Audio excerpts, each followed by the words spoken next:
Hi, NCRT, Grade 11, Chapter 8, Redox Reactions, book back questions பார்த்துட்ருக்கோம். Question number 8.2. What are the oxidation number of the underlined element in each of the following and how do you rationalize your results அப்படின்னு கேட்டிருக்காங்க. So ஏன்னா அதில் எல்லாமே கொஞ்சம் எக்ஸப்ஷனலாக தான் இருக்க போகுது. ஸோ ஃபஸ்ட் கொஷின் பாருங்கள், KI3. ஸோ இதில் I3க்கு தான் கண்டுபிடிச்சிருக்காங்க. I3 தான் அண்டர்லைன் பண்ணியிருக்காங்க, அதாவது அயோடின் அண்டர்லைன் பண்ணியிருக்காங்க. இது ஒரு நியூட்ரல் காம்பவுண்ட் அண்ட் பொட்டாசியத்துக்கு நம்ம +1 தெரியும், ப்ளஸ் 3x ஈக்குவல் டு 0. அப்போ 3x ஈக்குவல் டு -1. அப்போ x ஈக்குவல் டு -1/3. ஸோ அப்போ அயோடின் மேலே நமக்கு என்ன இருக்கும், -1/3 இருக்கும். ஃபார்மல் சார்ஜ் ஆஃப் -1/3 இங்கே நமக்கு வரும், ரைட். அண்ட் ஸோ இப்போ 3க்கும் சேர்த்து நமக்கு -1/3 சார்ஜ் வரும். பட் இதோடைய ஸ்ட்ரக்சர் பார்த்தீங்க அப்படின்னா K, so I bond I and இதில் கோஆர்டினேட் பாண்டிங் நமக்கு இருக்கும், ரைட். ஸோ அப்போ இது ரெண்டும் 0ல் இருக்கும் அண்ட் இது -1ல் இருக்கும். அப்போ டோட்டலாக சார்ஜ் நமக்கு என்ன வரும், -1 அப்படின்னு வரும், ரைட். அடுத்து பாருங்கள், B H2S4O6. ஸோ அப்போ இதுக்கு நான் ஆக்சிடேஷன் ஸ்டேட்டு சல்ஃபர் கண்டுபிடிக்க சொல்லியிருக்காங்க. ஸோ ஹைட்ரஜனுக்கு 1ன்னு தெரியும். So 2 × 1 + 4x + 6 × -2 equal to 0. இப்போ 2 + 4x -12 ஈக்குவல் டு 0. அப்போ 4x -10 ஈக்குவல் டு 0. அப்போ x that is equal to 10/4, right. So இதுதான் நமக்கு வந்து ஆன்சர். இப்போ இதை நம்ம எப்படி எழுதிக்கலாம், 2.5 அப்படின்னு எழுதிக்கலாம், ரைட். ஸோ அப்போ எப்படி 2.5 வருமா அப்படின்னு கேட்டிங்கன்னா, ஆக்சுவலாக நமக்கு இந்த charge on the sulphur atom average 2.5. But ஆனால் இதோடைய ஸ்ட்ரக்சர் நம்ம வரைஞ்சி பார்த்தோன்னா நமக்கு ஒரு டைசல்ஃபைடு லிங்கேஜ் இந்த மாதிரி இருக்கணும். So S double bond O இங்கே OH அண்ட் இங்கேயும் S double bond O OH அப்படின்னு இருக்கும். ஸோ இப்போ இதில் பார்த்தீங்கன்னா நமக்கு இந்த 2 சல்ஃபர் இருக்கு இல்லையா, ஆக்சுவலாக இதுக்கு பார்த்தீங்கன்னா +5 வரும், ஏன்னா 5 பாண்டிங் இருக்கிறதுனால. அண்ட் இங்கேயும் பார்த்தீங்கன்னா +5 சல்ஃபர் பாண்ட் நமக்கு கவுண்ட் கிடையாது. அண்டு இதுவும் 0, இதுவும் 0. அப்போ டோட்டலாக பார்த்தீங்கன்னா 10/4ன்னு வரும்போது 2.5 நமக்கு வந்துடும், ரைட். அடுத்து நெக்ஸ்ட்டு பாருங்கள், Fe3O4 கேட்டிருக்காங்க. ஸோ சி வந்து Fe3O4, Fe அண்டர்லைன் பண்ணியிருக்காங்க. ஸோ அப்போ 3x + 4 × -2 ஈக்குவல் டு 0. அப்போ நமக்கு என்ன வரும், இதில் 3x -8 ஈக்குவல் டு 0. அப்போ 3x ஈக்குவல் டு 8. அப்போ x ஈக்குவல் டு 8/3 அப்படின்னு நமக்கு வருது, ரைட்.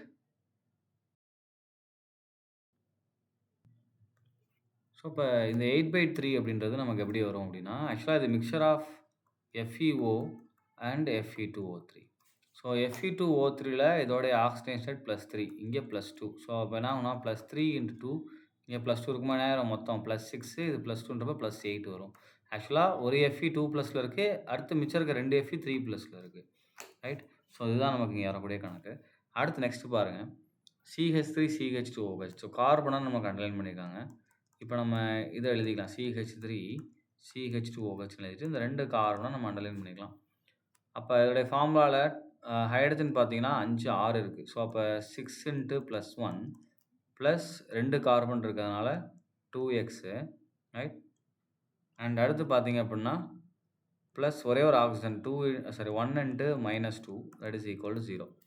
இப்போ நமக்கு என்ன ஆகும் அப்படின்னா 6 + 2x -2 that is equal to 0.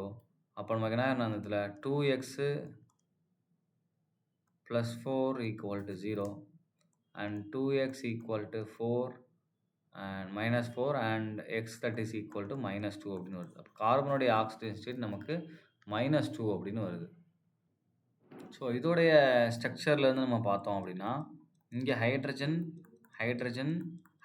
இருக்குது அண்ட் இங்கே கார்பனோட இருக்குது. சேம் எலமெண்ட் மாடல் நம்ம கவுண்ட் பண்ண மாட்டோம். அப்போ இங்கே 3 ஹைட்ரஜனால் இதுக்கு வந்து -3 அப்படின்னு நம்ம எடுத்துக்கலாம்.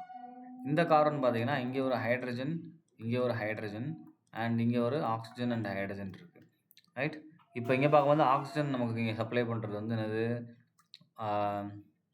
இது -3 அப்படின்றதுனால இங்கே 2 ஹைட்ரஜன் இருக்குது. ஸோ +2 அண்ட் இங்கே ஒரு ஆக்சிஜன் இருக்குது -1. ஸோ அப்போ ஆன்சர் நமக்கு என்ன வரும் அப்படின்னா +1 வரும், ஸோ மொத்தம் -4ல இது -3 அப்ப இது என்ன நமக்கு ரிமைனிங்க -1 ஆயிரும். ஏன்னா ஒரு கார்பன் டோட்டலா நமக்கு என்ன வந்துச்சு? -4 வந்துச்சு இல்லையா? ஸோ இது -3 இருக்கும். இது நமக்கு -1 இருக்கும். ரைட்? ஸோ நெக்ஸ்ட் பாருங்க. CH3COOH குடுத்துருக்காங்க. ஸோ CH3COOH இந்த 2 கார்பன் அண்டர்லைன் பண்ணியிருக்காங்க. அப்ப 2x அப்படின்னு எடுத்துக்கலாம். பிளஸ் 4 × 1 பிளஸ் 2 × -2 அப்படின்னு நம்ம எடுத்துக்கலாம். இப்போ இத நம்ம வொர்க் அவுட் பண்ணோம் அப்படின்னா, ஈக்குவல் டூ 0. அப்ப ஈக்குவல் டூ 0 போட்டு நம்ம வொர்க் அவுட் பண்ணும்போது 2x plus 4 minus 4 equal two 0. அப்ப x ஈக்குவல் டூ 0ன்னு வருது. ஆனா எலமெண்ட்டுக்கு என்ன வராது? 0 ஆக்ஸிஜன் ஸ்டேட் இங்க இருக்காது. அப்ப இத நம்ம எப்படி ஸ்ப்ளிட் பண்ணி எழுதலாம்?